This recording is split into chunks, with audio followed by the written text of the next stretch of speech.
Hello friends, आज का हमारा टॉपिक प्राइस रैशनिंग है। एसजीएस एजुकेशन में आपका हार्दिक स्वागत है।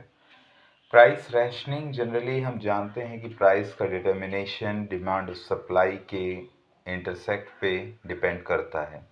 किसी भी मार्केट में डिमांड और किसी भी मार्केट की सप्लाई उस मार्केट के प्राइस के डिटर्मिनेशन के लिए इम्पॉर्टेंट होती है। जहाँ पे उसका इंटरसेक्ट होता है डिमांड का और सप्लाई का, उसी के आधार पे मार्केट प्राइस का डिटर्मिनेशन किया जाता है।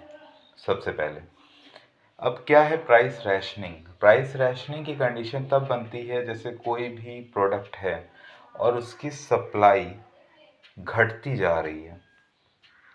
क्यों?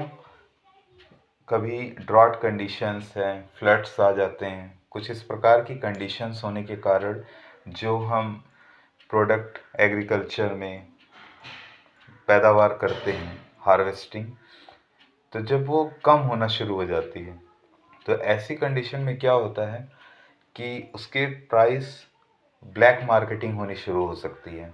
तो प्राइस की ब्लैक मार्केटिंग ना हो तो इसलिए उसका एक मार्केट में प्राइस निर्धारित किया जाता है, डिटरमाइन किया जाता है, जिसी को हम प्राइस रैशनिंग के रूप में जानते हैं।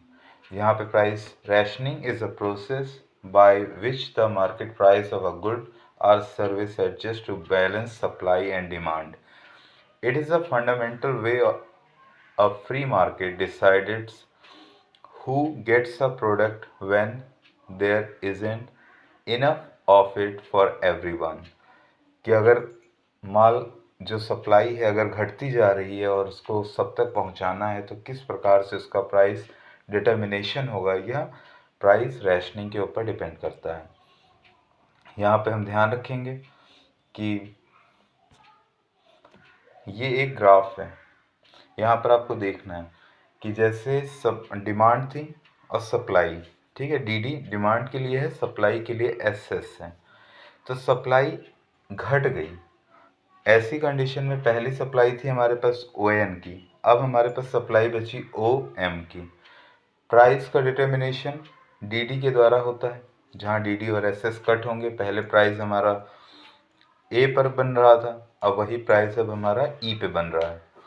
तो ऐसी कंडीशन में क्या हुआ कि अब जो कस्टमर होगा लेस बाय करेगा, लेस कंज्यूम करेगा, क्योंकि कंडीशन प्राइस रैशनिंग की इसी प्रकार से डिटरमाइन की जाती है।